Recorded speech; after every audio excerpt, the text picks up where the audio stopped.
Okay, so first thing today, we're going to talk about what is resistance.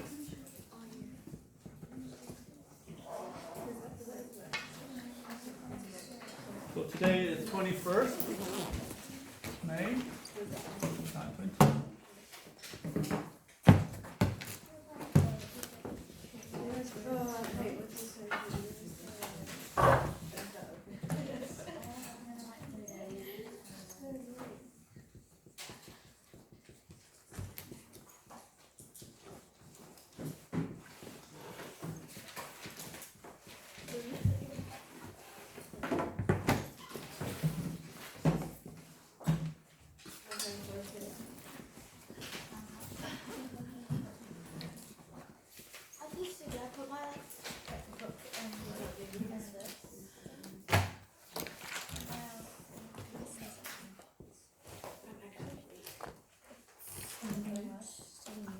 Okay, just quickly write down the definition and what is resistance. Oh.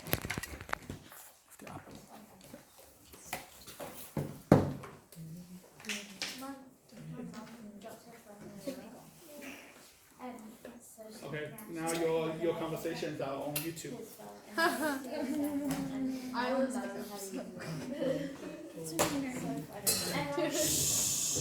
Alright guys, we need to reduce the background noise as much as we can.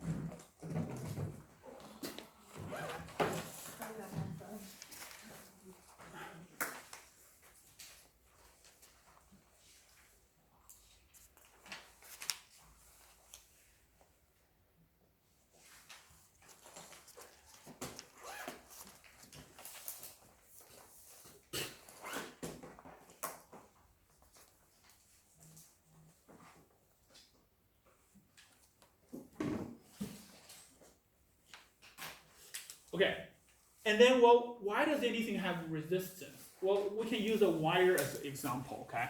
So if they say this is a wire, okay? And wires are made out of all these atoms, right? So I'm going to draw some atoms here. Well, that's an atom, that's an atom, that's an atom, so that's an atom, that's an atom.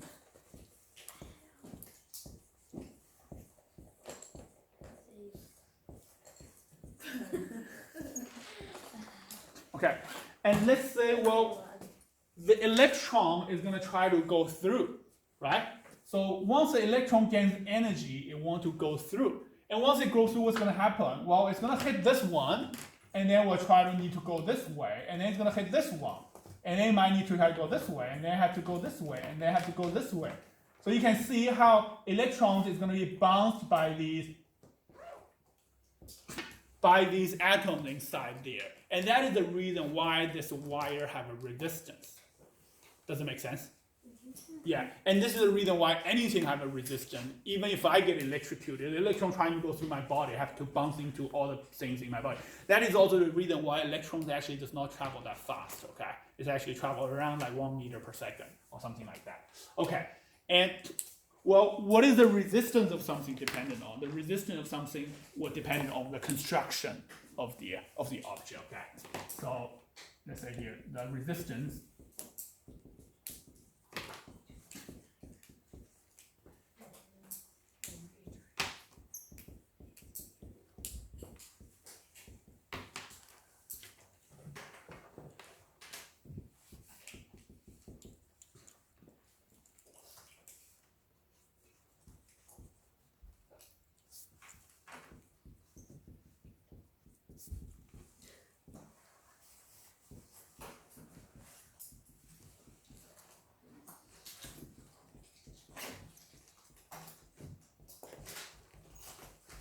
okay, I'll just give some examples. Well, it could be dependent on its material, it could be dependent on the size, it could be dependent on the shape, and all of these will affect the resistance something has.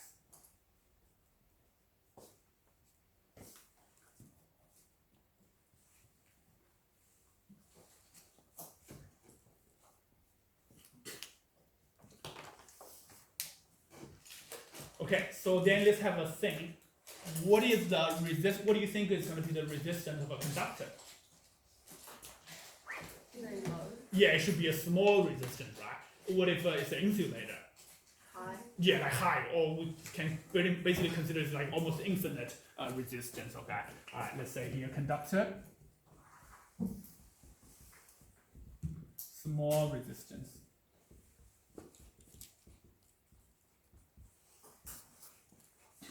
Insulator.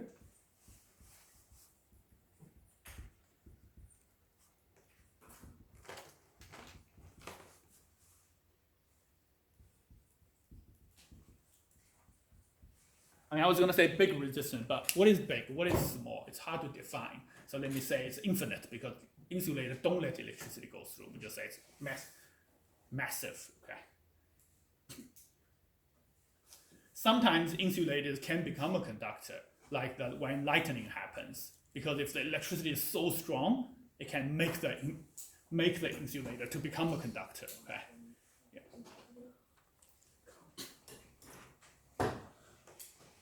Okay, and then another thing we need to know is ammeter. What would be the resistance of an ammeter? 0. Yeah, ammeter, because it's inside the wire, we don't want it to have any resistance. Otherwise, it's going to mess up my circuit, right? So ammeter will have 0 resistance. It might have just a little bit, but we want to make it 0. Okay, and then what about a voltmeter?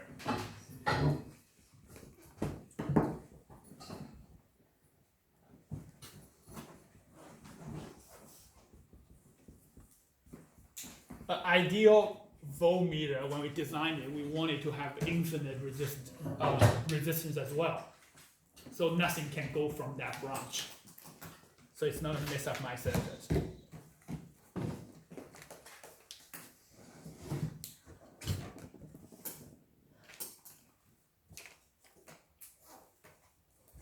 So now, if I over here, I give you a question.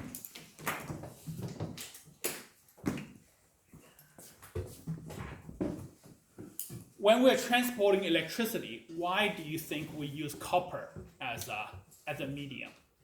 Yeah. It has a very low resistance. Yep, and copper has very low resistance.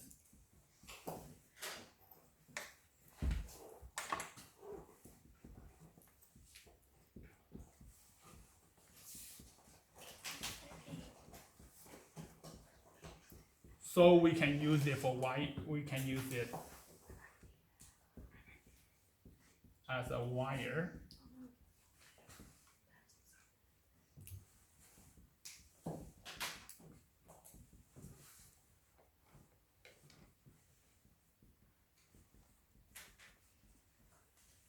So it will not use much electrical energy.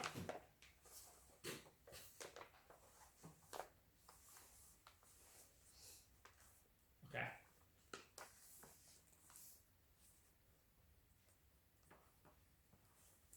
Okay, and here we are linking it back to what we talk about resistor. Do you guys remember what is a resistor?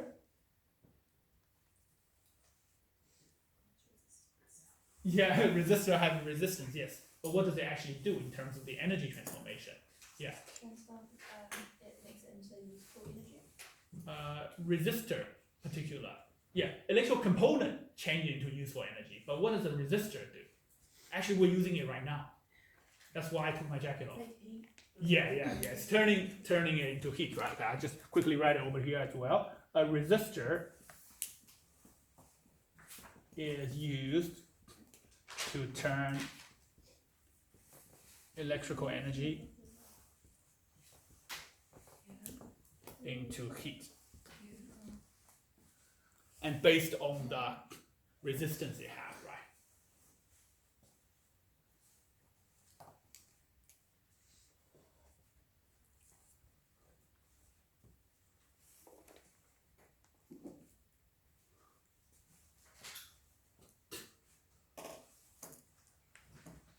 Okay. And so now I want you guys to do a little comparison. Say if I have a resistor, R1 says 10 ohm, and then R2 is say 2 ohm. Which one is easier for electricity to go through? R2, right? Electricity will be easier to go through R2, and R1 will be hard to go through, right? Okay, so now I'm gonna take this away, and then we're gonna have a look. Well, what happens if I put resistor in series, and what happens if I put it in parallel, and then how does it affect it? Okay, so let me take this away.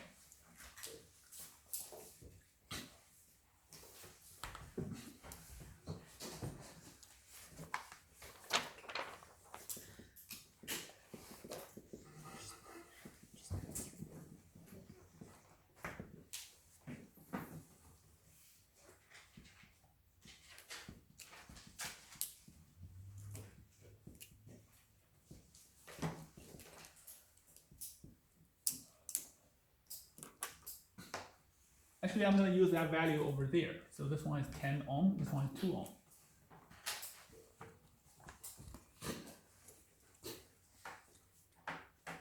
If I ask you, well, what is going to be the total resistance is going to be in this situation? What would you say? 12 ohm, okay. So why is it 12 ohm?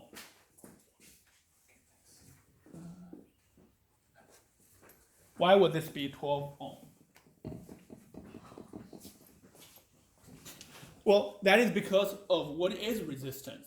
Resistance comes here, say you're an electron, you're trying to go through here, and you got resisted by this thing. And then when you come here, you got resisted again. So it's harder and harder for you to go through because it's double. You've got double resisted, right? So that is why you need to add them together. So if a resistor in theory is R total, then equal to R1 just plus R2. And that's easy. Okay? Yeah. So just like voltage and current, how does it behave depending on what it is? Once we know what it is, and then we can try to understand how is it going to behave. Because resistor measures how hard it is to go through. Well, if there are two of them, obviously it's going to be harder for it to go through, right? Let's say if I add another 5 on the back, how much resistance will I have? 17. Yeah, then it will become 17. It's harder and harder to go through, right?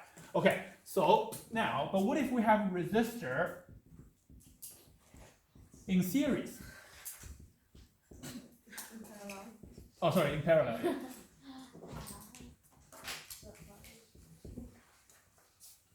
Well, if I have a resistor in parallel, let me think, say what's going to happen. Okay, say originally I have this one, let me give it 2 ohm.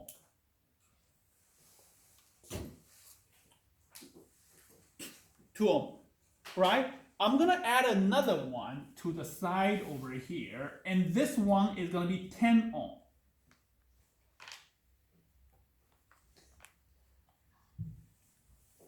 So now let's have a think. Is it going to be easier or harder for the electrons to go through? Harder. Once I add another one on the side.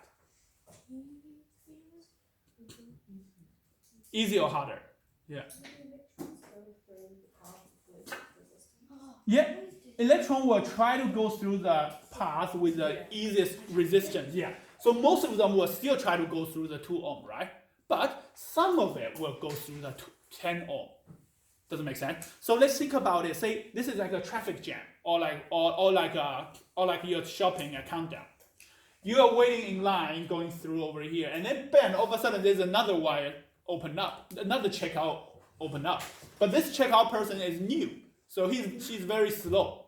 Or he's very slow. Doesn't matter. So, and if he's very slow, and then, but it's still helping, right? It's still easier for these customers to go through. Doesn't make sense. So that's why I want to try over here, say adding a resistor in parallel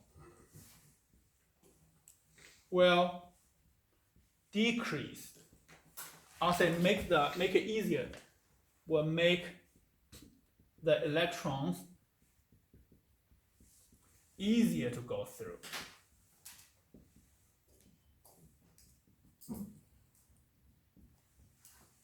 Because now there is another pathway for the electrons to go through.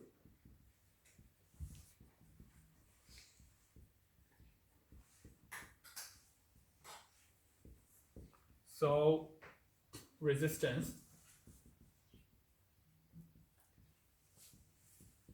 decrease.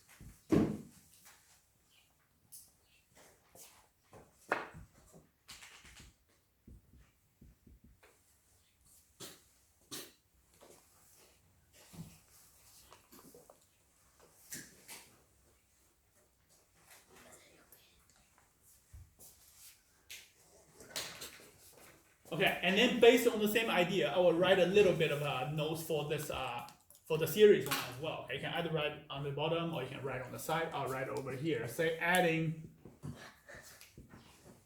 a resistor in series will increase the resistance.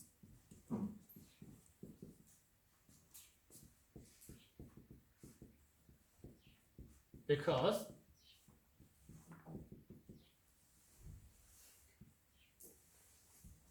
both resistor will resist the electrons, and they are harder to go through.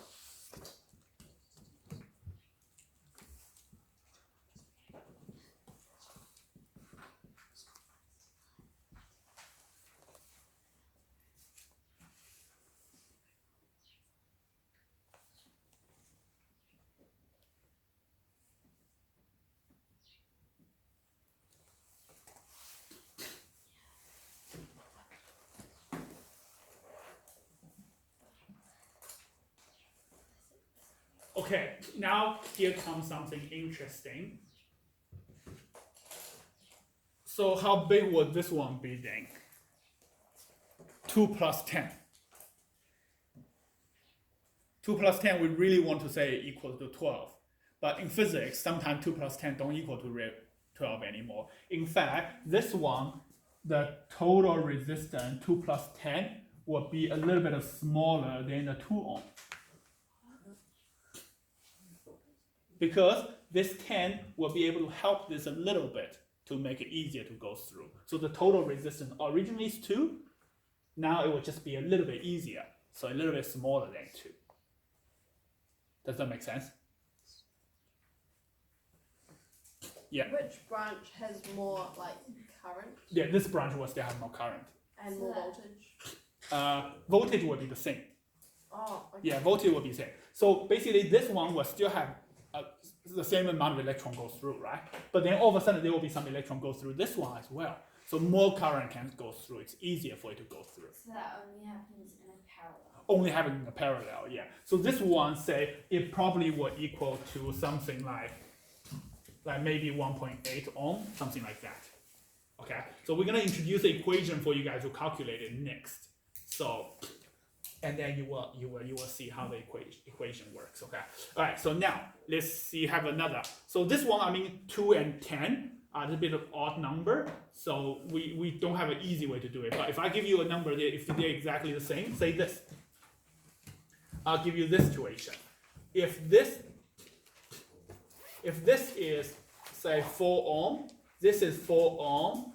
Our total, what does that equal to? Yeah, this one will equal to 8 ohm. Okay, but if you have a situation like this, 4 ohm, our total will equals to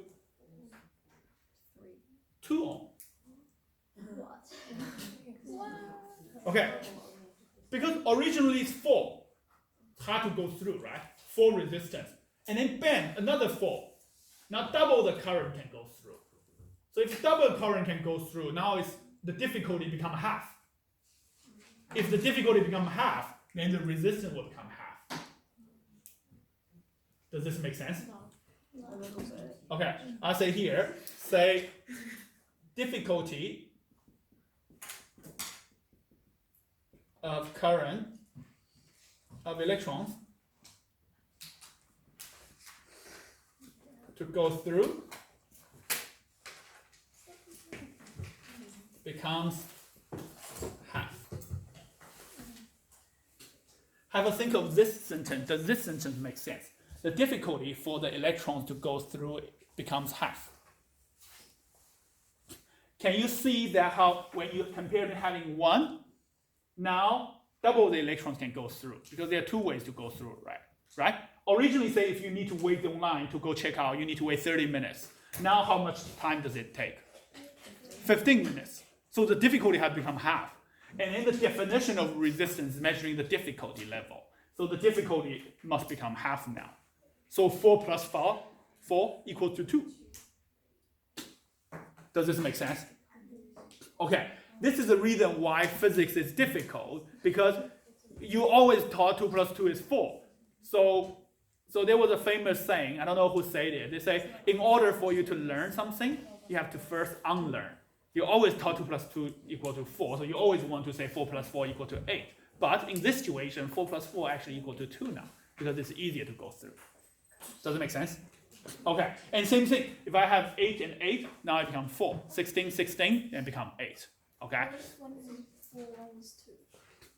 If one is 4, one is 2, then we need to have an equation to be able to calculate it, which we don't teach at year 11. But I will teach you guys in the next lesson. But I want you guys to just first understand this.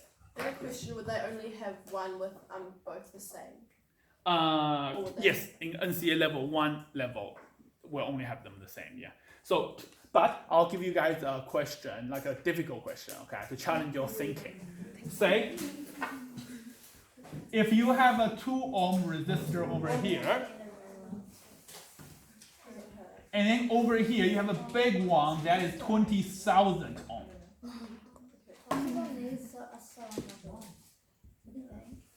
And then I want you to estimate what is the total resistance.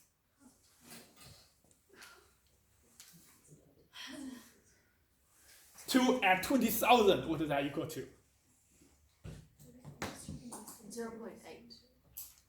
Less than 2. 1.8. Okay, I'm quite impressed. Most of you guys know it now. Yeah, it should be less than 2. Even though this one is so big, but it will be able to help a little bit with this 2.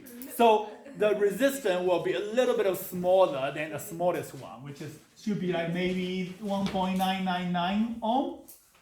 So just by having this one, even though it's so big, but it will help a little bit. So the total will just be a little bit smaller. Does it make sense? Okay, sweet. Yeah. So that's all I have to teach today. We're gonna stop the video now.